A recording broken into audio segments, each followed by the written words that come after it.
जोहार आप सभी को। आज मैं पुनः आप लोगों के लिए 4 इम्पॉर्टेंट प्रश्न लेकर आया हूँ। यह आप लोगों के लिए बहुत इम्पॉर्टेंट है और जो आने वाला एग्ज़ाम है 2025 में, उम्मीद है उसमें इन प्रश्नों में से कोई प्रश्न रह सकता है या इसके जैसा कोई अन्य प्रश्न हो सकते हैं। इसलिए आप लोग इन प्रश्नों को भी अच्छे ढंग से शांति से देखेंगे और समझने की कोशिश करेंगे। सबसे पहला प्रश्न, यह प्रश्न जवाहर नवोदय विद्यालय 2022 में पूछा गया था। ये आया हुआ प्रश्न है। एक संख्या से उसके अंकों का योगफल घटा दिया जाता है, परिणाम स्वरूप प्राप्त संख्या सर्वदा किस संख्या से विभाजित होगी? इस प्रश्न का सही आंसर है 9। इस प्रश्न का सही आंसर है 9। कैसे? हम लोग कोई भी एक संख्या लेते हैं, जैसे हम लोग मान लेते हैं कि 25 लेते हैं। एक संख्या ले लिए 25। अब इसमें से घटाना है आपको कितना? 25 में कौन कौन सा अंक उपयोग में आ रहा है? 2 और 5। ये दोनों अंक को जोड़ दो तो 2 और 5 कितना हो जाएगा? 7। 25 में से 7 जब हम घटाएंगे तो कितना आएगा? 18। और 18 हमेशा 9 से कटेगा, इसलिए आंसर 9। इसी तरीका से कोई दूसरा संख्या भी आप लोग ले सकते हो, कोई भी संख्या, जैसे 50। 50 में से इसके अंकों का जोड़ घटाना है, तो एक अंक 5 है, दूसरा अंक 0 है। दोनों अंक को जोड़ेंगे तो कितना आएगा? 5। तो 50 में से 5 हम घटाएंगे तो कितना आएगा? 45 आएगा ना। और 45 को 9 से यदि भाग दिया जाए तो कटेगा। 9 5 विभाजित हो रहा है। तो आप लोग समझ गए? आप लोग ध्यान दें। आप लोगों के लिए क्वेश्चन नंबर 2, 4 अंकों की छोटी से छोटी संख्या को अभाज्य संख्याओं के गुणनफल के रूप में व्यक्त करने पर क्या प्राप्त होता है? यह प्रश्न जवाहर नवोदय विद्यालय 2022 में पूछा गया है। तो 4 अंकों की छोटी से छोटी संख्या क्या होता है? 1 पर कितना 0 बैठाएंगे? 3 0। अब इसे भाग देना है आप लोगों को अभाज्य संख्या से। अभाज्य संख्या का परिभाषा मैं आप लोगों को कई बार बतला चुका हूँ। वह संख्या जिसके मात्र 2 फैक्टर होते हैं, जैसे 2, 3, 5, 7, ये सब अभाज्य संख्याएं हैं। तो हम लोग 1000 को भाग देंगे अभाज्य संख्या से। कैसे देंगे, इसे आप लोगों को ध्यान से देखना है। 2 से 1000 कितने बार में कटेगा? 500 बार। 500 को पुनः 2 से भाग देना है, इस बार कटेगा 250 बार में। पुनः 2 से भाग देना है, इस बार कटेगा 125 बार में। ठीक। इसके बाद यहाँ पर नीचे यदि मैं भाग दूंगा तो दिखाई नहीं देगा, इसलिए मैं बगल में देता हूँ भाग। यह 2 से कटेगा नहीं, 3 से भी नहीं कटेगा, 5 से कटेगा।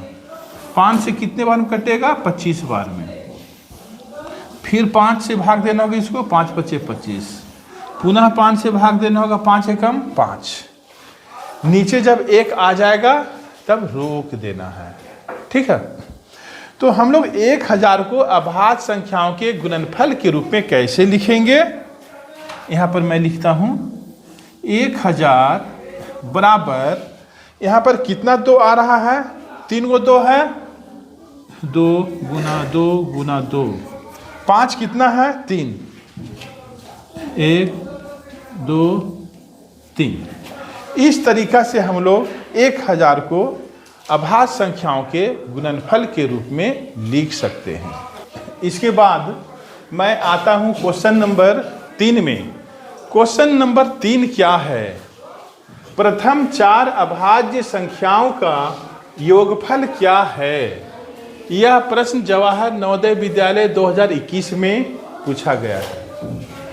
प्रथम 4 अभाज्य संख्याओं का योगफल। तो प्रथम 4 अभाज्य संख्याएं कौन कौन सी हैं? पहला है 2, दूसरा है 3, तीसरा है 5, चौथा है 7। ठीक है, पहला 2, दूसरा 3, तीसरा 5, चौथा 7। इन चारों अभाज्य संख्याओं को जोड़ दें।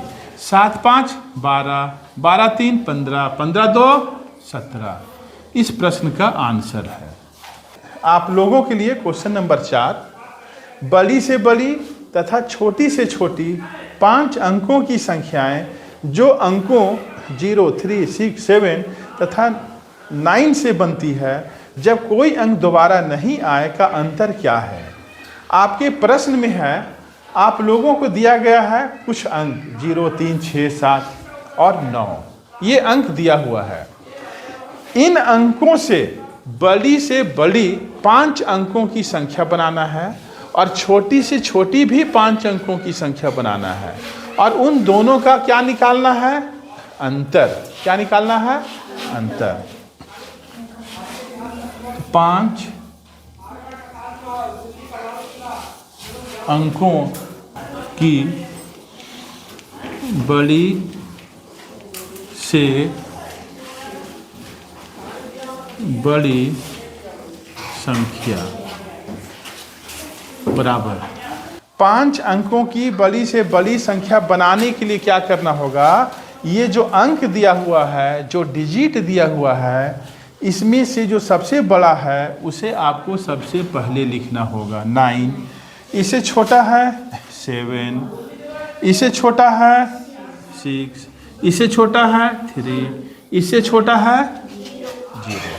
ओके, इसके बाद 5 अंकों की छोटी से छोटी संख्या। अब 5 अंकों की छोटी से छोटी संख्या इसी से बनाना है। ठीक है, जब छोटी से छोटी संख्या बनाना हो और अंक में कोई 0 दिया हुआ हो, तो आप लोग गलती से भी 0 को शुरू में नहीं लिखेंगे। ओके, तब क्या लिखेंगे भाई आप लोग? तो 0 से बड़ा कौन है? 3 है, तो 3 को सबसे पहले लिखेंगे और इसके बाद 0 लिखेंगे। ओके, अब इसके बाद 6, इसके बाद 7 और इसके बाद 9। अब क्या करना है? घटाना है। क्या करना है? घटाना है। कैसे घटाएंगे? 10 में से 9 गया 1, यहाँ 2 बचा, 5 लिए 12, 12 में से 7 जाएगा 5, यहाँ कितना बचा? 5, फिर 5 लिए 15, 15 में से 6 गया 9, यहाँ क्या बचा? 6, यहाँ क्या है? 9, 9 में से 3 गया 6। इस प्रकार 5 अंकों की बड़ी से बड़ी संख्या और छोटी से छोटी संख्या का अंतर हम लोग निकाल लेंगे।